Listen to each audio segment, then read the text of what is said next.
કોઈ દરિયામાં રહેલી માછલી પૂછે કે દરિયો ક્યાં, મારે જોવો છે, તું કહી યાર પ્રશ્ન જ ખોટો છે, ક્યાં નથી, તું જ્યાં છું એની ભીતર જલ છે, તારી ભીતર જલ, તું જ્યાં બહાર છું ત્યાં જલ જ તારું જીવન છે.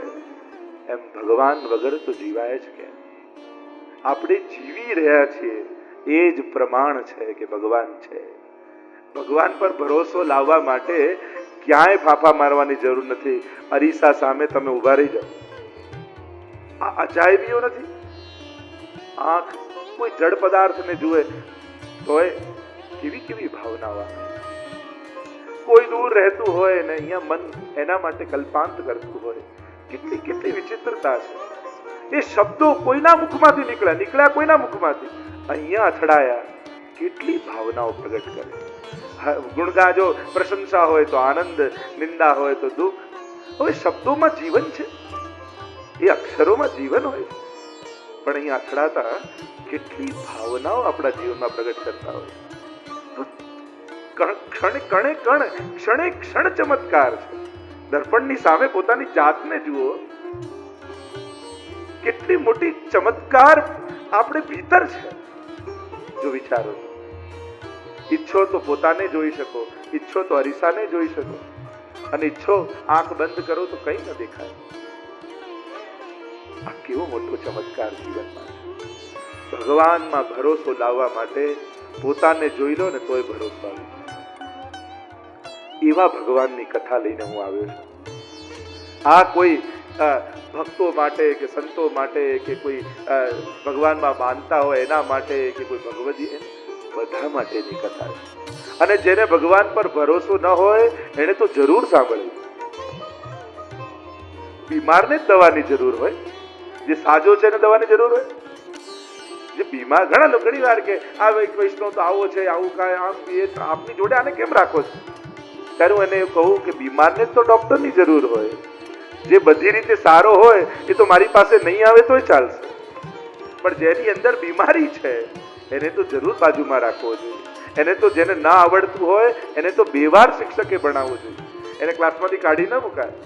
એને તો વધારે સમય આપવો જોઈએ શિક્ષકે કે તને મારી જરૂર વધારે છે. આપ સૌને આહ્વાન કરું છું, મોકો વારે ઘડીએ નહીં આવે.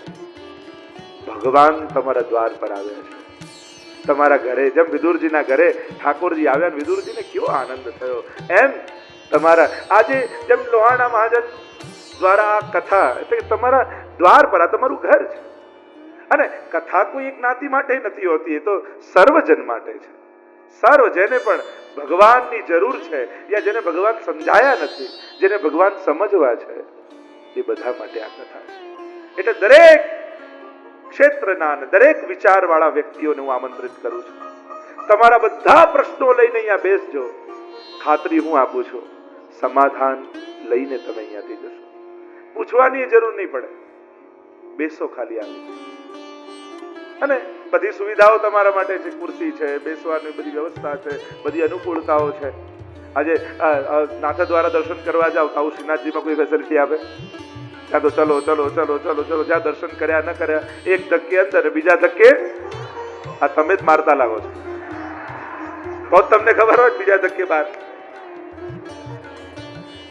પણ અહીંયા તમને કોઈ વિક્ષેપ નહીં આપે. જ્યાં બેઠા એ બેઠા શ્રવણ કરો, સર્વગ્ર ચેતના સાથે. આ કર્ણને ભગવાન માટે તો કરો, કાનને છેલ્લા દિવસ સુધી કાનજી બનાવી દેવાના, તમારા ઉદ્ધારનું સાધન. आइए प्रवेश करते हैं महात्मा की कथा में. 6 अध्यायમાં ભાગવતજીમાં પદ્મ પુરાણ અંતર્ગત મહાત્માની ગાથા ગાવામાં આવે છે. आइए प्रवेश करते हैं. મહાત્મા એટલા માટે કે મહત્તા સર્જાય. કારણ કે જે વસ્તુની મહત્તા આપણા મનમાં નથી હોતી એની તરફ આપણું મન નથી જતું. કોઈ કચરો કચરા પેટીમાં નાખ્યો હોય તો યાદ નથી કરતા આપણે કચરા પેટીમાં નાખ્યો, પણ એ જ વીંટી આપણી સોનાની ક્યાંક પડી ગઈ હોય ત્યારે એ જ કચરા પેટીને ઊંધી પાડીને આખું ખોદીને જોઈ લઈએ ક્યાંક અહીંયા તો નથી. કારણ કે સોનાની મહત્તા છે. જ્યાં મહત્તા હોય ને મન ત્યાં જાય, મન એને શોધે. અને એટલે મહત્તા બતાવી, મહાત્મ્ય બતાવ્યું.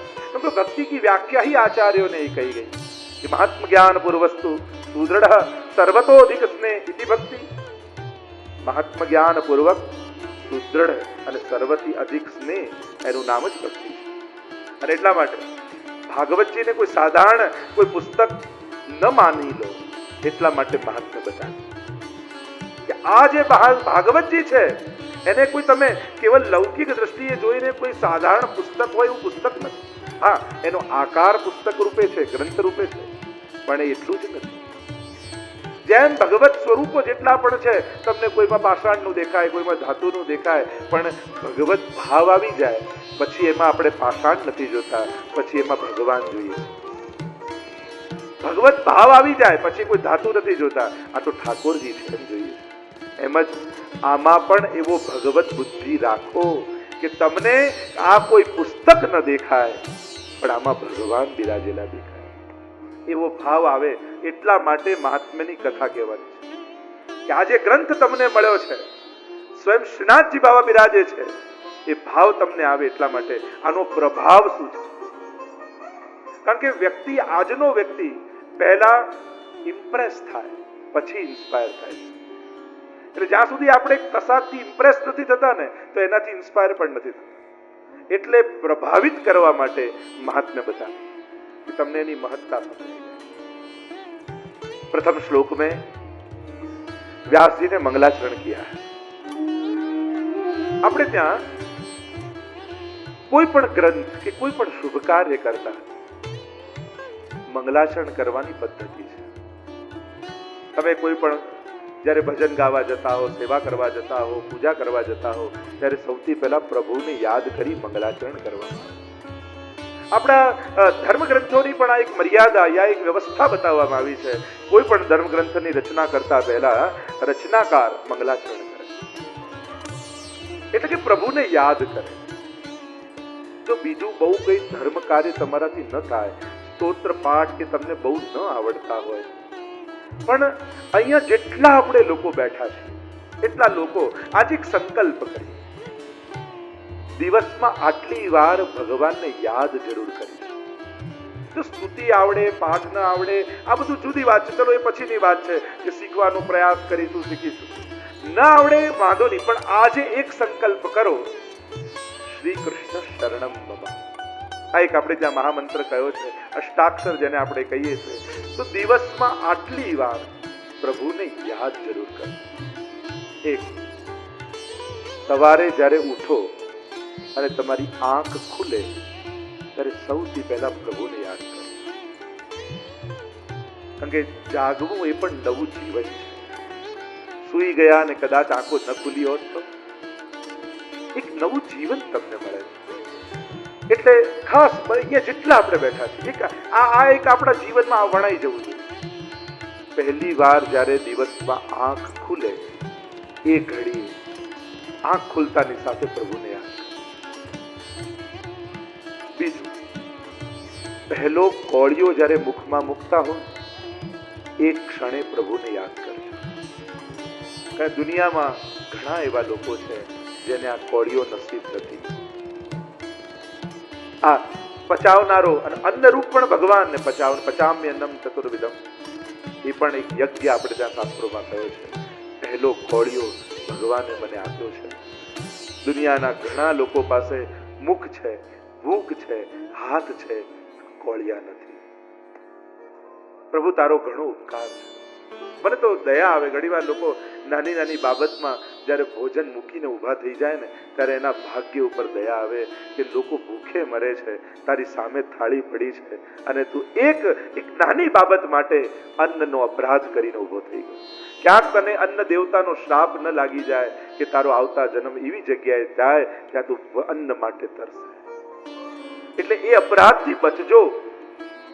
ભોજન સામે હોય ત્યારે મનમાં દુર્ભાવો નહીં લાવો, એ પણ દેવતાનું રૂપ છે. એટલે બીજી વાર ભગવાનને યાદ. આટલો સંકલ્પ, આટલો નિયમ તો આપણે બધા જ લઈ શકીએ એમ છે. એમાં તમને કોઈ સંસ્કૃત શીખવાની જરૂર નથી, કોઈ ગાતા શીખવાની જરૂર નથી. કેવલ આંખ બંધ કરીને પ્રભુનું સ્મરણ કરવાનું. પહેલો કોળિયો મુખમાં મૂકો ત્યારે. ત્રીજી વાત, પહેલું પગ ઘરની બહાર મૂકો ત્યારે.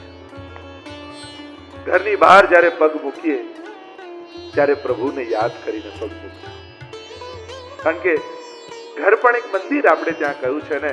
ત્યારે તમે કાર્ય કરવા માટે બહાર જઈ રહ્યા છો, ઘણા લોકો નીકળે છે પણ પાછા નથી પડતા. ઘણી વાર જીવનમાં આવું થાય.